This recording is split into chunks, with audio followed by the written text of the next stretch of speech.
Let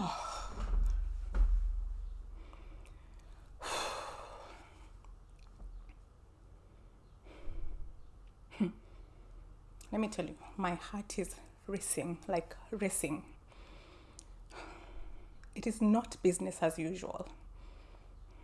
And it cannot be business as usual. If your heart is not broken, if your heart is not breaking into pieces right now, if whatever is happening in Kenya right now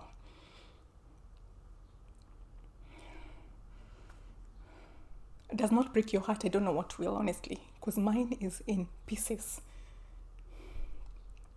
My heart is in pieces, you people. Like, we did not need to get where we have gotten to.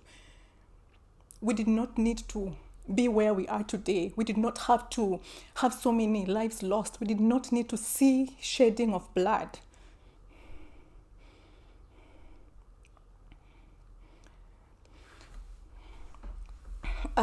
Yesterday before I went to sleep, yesterday was the eve to the protest today. My daughter and I were praying, just at the usual prayer, and we prayed for the protest today. And was like, when we finished praying, my daughter told me, "Mommy, I have a very bad feeling." And I said, I also felt the same, and I also feel the same. Like, when I was praying, I just felt like birth pangs, it was so much. So we prayed again, and I released them. I was like, you go, because tomorrow you're going to school, then I'm going to be left here and I'm going to be praying. And I travailed. I really did. I texted a few of my friends and I was like, you guys, let's pray. Then I didn't feel like it's enough. I went onto Facebook and I was like, you people, please, let us pray for Kenya. I did not think we were going to get to the level of bloodshed that we are at. I thought probably there were going to be some injuries or, but I did not think it was going to be what it is. And for sure, I know that God has rescued Kenya. I know it was supposed to be even worse than it is. Thank God for prayers. Thank God for the people that have prayed. I know it was supposed to be worse. And someone can ask, then why didn't God stop like whatever else has happened? I don't know. Don't ask me. I don't know. I also don't understand. Like, why? But here is my pain. Did we really have to get to this level? Did we really have to get to where we are at? Pharaohic kind of leadership, Pharaohic governance.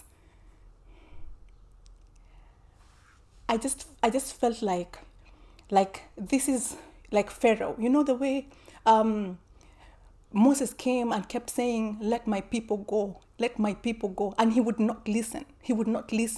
His heart was so hard. You see water turn into blood. Still, you're not gonna let people go because you have wine in your house. And I was watching on Netflix. There's the Moses Testament, and in that testament, Pharaoh says, "No, it's okay. We're gonna take wine." And not everybody has wine in their houses. This is the kind of leadership that we have. So I don't care whether water becomes blood because we have solutions. Frogs infest the whole nation. I don't care. I have people who can take away the frogs. I have people who can stay awake all night, like pulling frogs from me. I don't care how traumatizing those frogs are gonna be. Livestock pestilence. Livestock die. Pharaoh is still hardening his heart. I'm not gonna be moved. And all these plagues, lies on people's hair. Pharaoh, you have someone taking care of your lies. What does it matter to you? You have people who can keep scratching your head. It doesn't matter to you. Locust, who cares?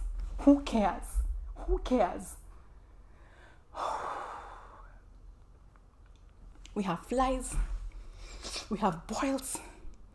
People are having a lot of pain in their bodies. And Pharaoh won't let people go. Can you imagine that? Can you imagine how hard that heart is? Pharaoh wasn't spared as well. He also had boils, but his pride would not let him. He wouldn't go down. And it had nothing to do with his leadership, with his authority being challenged. It had everything to do with humility. Just calm down and listen. Just calm down and listen. So boils come, you don't care. Locusts, darkness, and even in darkness, which was the 9th plague. I know I haven't said the plagues in order, but darkness is the 9th plague. Pharaoh still doesn't care. And then we come to the last plague.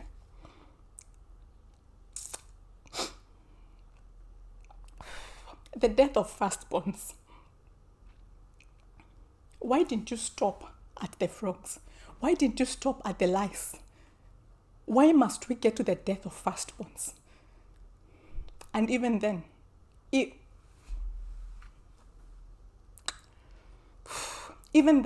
Pharaoh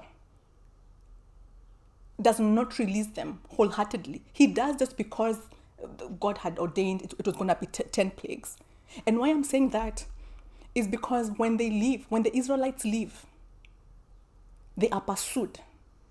Pharaoh looks at them and he's like, whoa, am I going to lose all this selfishness, self-centeredness, thinking about myself only? And when I think about this, like the death of firstborns and everything that had happened, and I think about the Israelites moving out of Egypt, the women, I know God moved their hearts, and God gave the Israelites favor with the Egyptian women, and they gave them their jewelry, they brought their silver and their gold and everything. So I can imagine these people had let go. The people the citizens had let go. But Pharaoh says, you know what, pursue them. And I can imagine so many people are like, no, just let them go, we're going to handle this. If it's work, we're going to be working. Let them go. I can imagine some husbands were leaving their homes and their wives were like, please don't pursue these people. Can't you see our firstborn died? Can't you see all the things that we've had to endure because of this? But Pharaoh, hard heart, does not care, because he's not going to get into the Red Sea. He goes. What happens? Even after the firstborns have died, no repentance, no humility, still leading with pride, with a lot of pride and arrogance. Let me tell you, this thing has made me angry, like very, very angry, because it has reminded me of my relationship, of my very, very, very abusive relationship. You cannot say no. You cannot give an idea. You cannot give an opinion. You are just there to be seen. You cannot contribute in anything. And every time you say no, you're punished. Severe punishment. From silent treatment a lot of things being withdrawn from you. Like what I'm seeing now. What is happening now is reaction. Like you are killing people out of reaction. Where were you on like the whole of last week when demonstrations were going on? Where were you to say something? And now you're coming, like these kids are reacting. I'm not ignorant of the looting. All these are reactions. If this thing had been stopped earlier, would we have gotten to this far? And I know there are people who are still being pursued. You're still pursuing them so that everyone else can drown in the sea, and you are not going to drown. I'm angry. Am I bleeding on someone? Yes. My own wounds are bleeding on someone. Because when I looked at this, I was like, this government is reminding me of the relationship that I'm just healing from. I just finished my 9 months of therapy. But people don't care. People are still following goons, fans. People are still behind you. Not telling you the truth. Autocratic leadership. Pharaohic leadership. Pharaoh. This is Pharaoh. I'm so mad.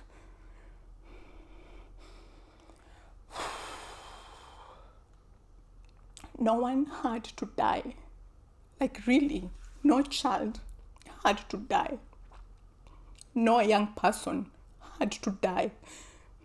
It's so painful to watch these young people being carried. Corpses. Why?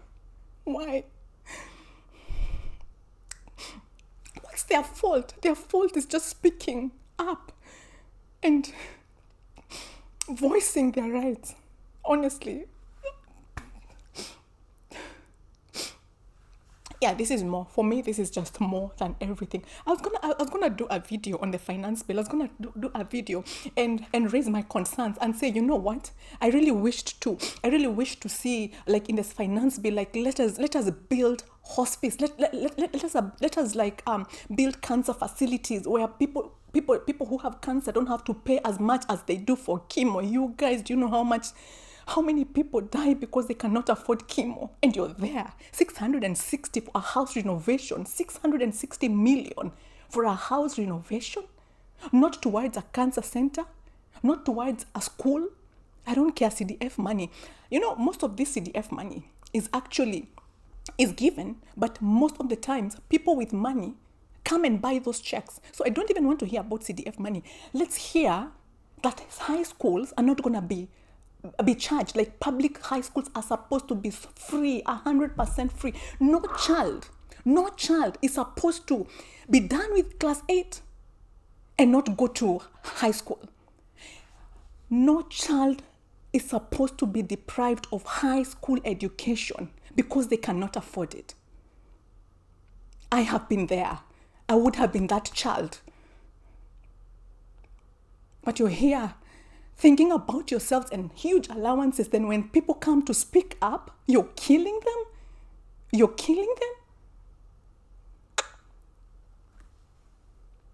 children.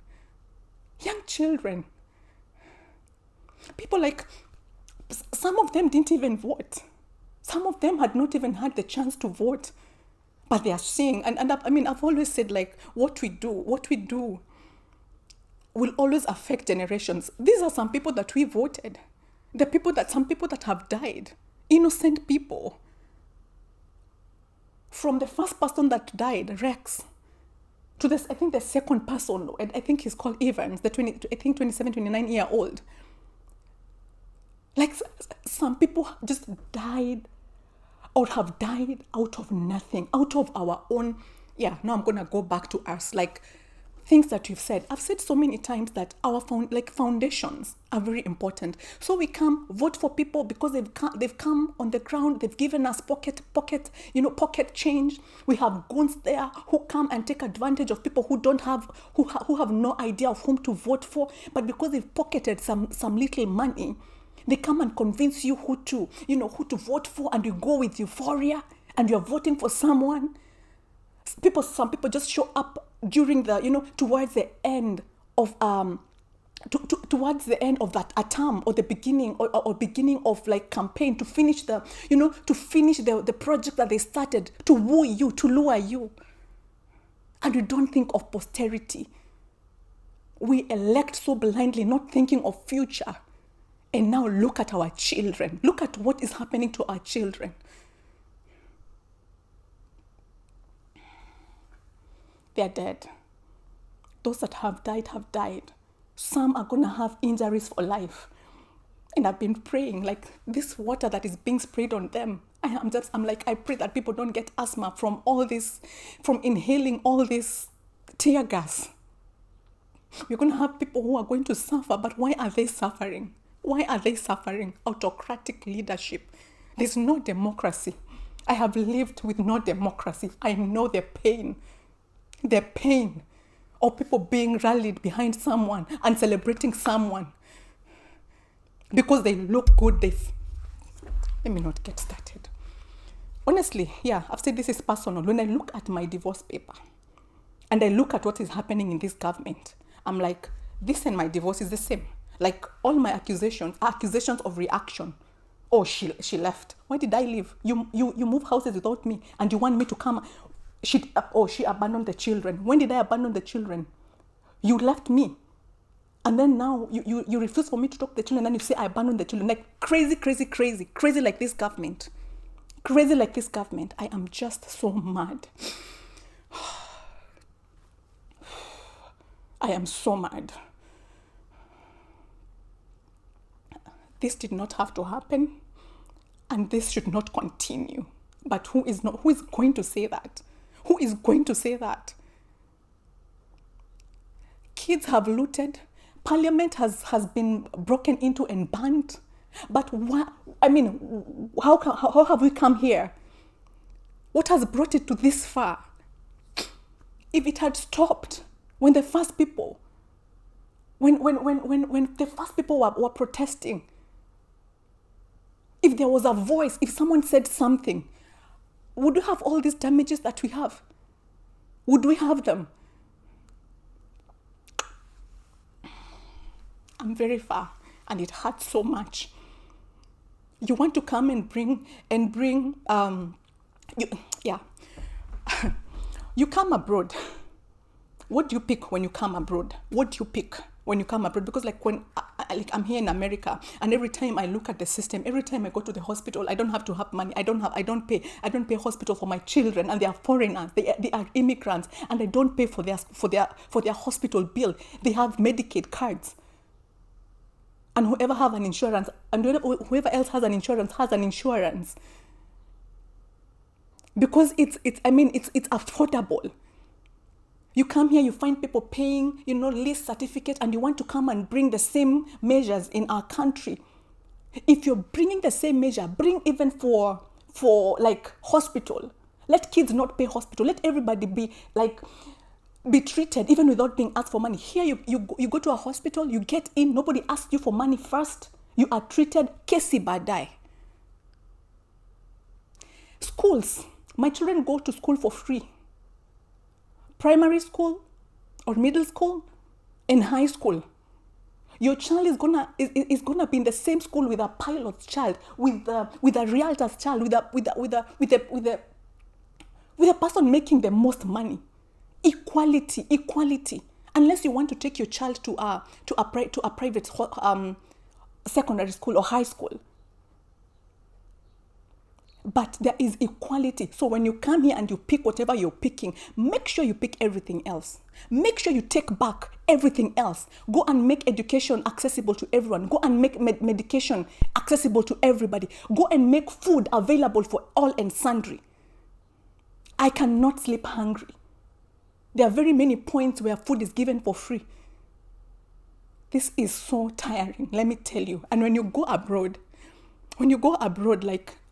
my children have now started being sensitive. They're like, okay, if I go back to Kenya, this is what can change. What do you change when you come outside here? What do you guys change? What do you guys change when you come outside here?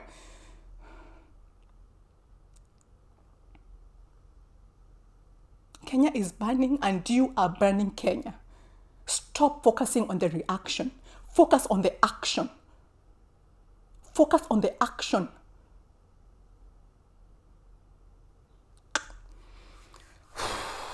Yeah, I'm venting, I'm angry, I'm bitter.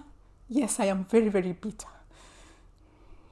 And to all those mothers and fathers who left their children this morning, who released their children, maybe even said a prayer over them, and their children are not going to come back home. I am so sorry. Our hearts are with you. Our hearts are mourning. My daughter was in school and she kept texting while she was in class and she's like, Mommy, I can't concentrate. I can't even focus.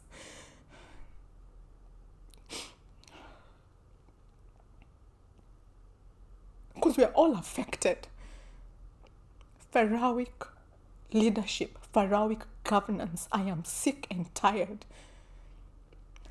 Children who are looting, adults, whoever, call them adults, whatever you want to call them, people who are looting would have been arrested, prosecuted. You cannot pay for death. Death is not taxes. Death is not taxes. Death is permanent, you people. Death is permanent. Why were you using light bullets? Why did you use light bullets? Why? There were very many other things you would have done. Criminals, yes. Criminals, fine. But where is this coming from?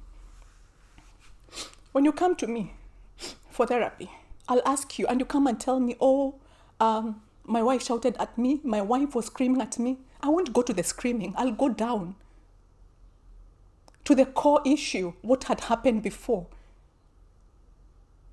This is a reaction of pain from many years.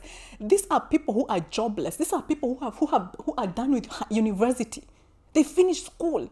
Some have educated themselves. Come out here. There's no money. There are no jobs. And people are just there thinking of how to fatten themselves. And then you come and kill them, that they are rioting. This is a reaction of so many things. And if there are goons, if there are thugs among them, then let them be prosecuted.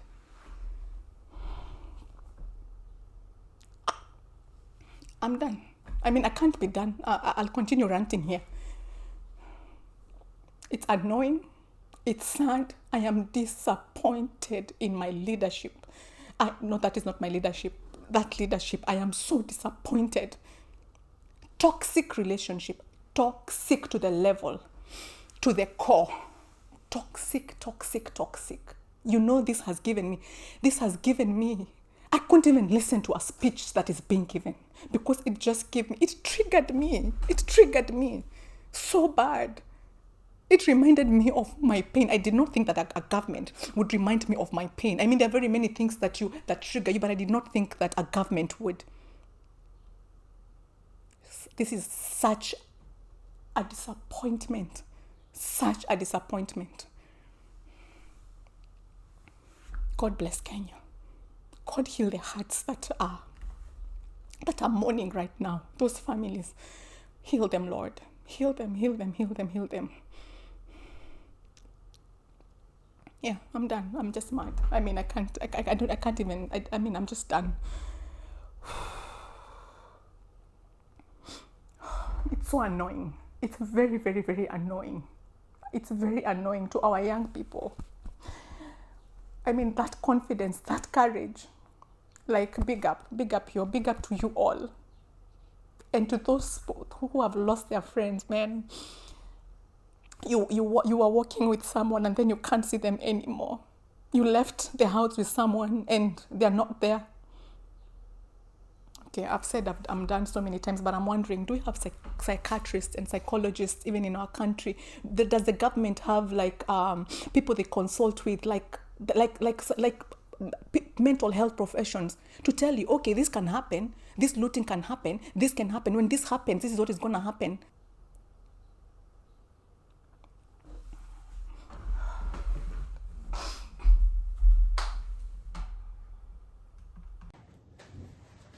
So done.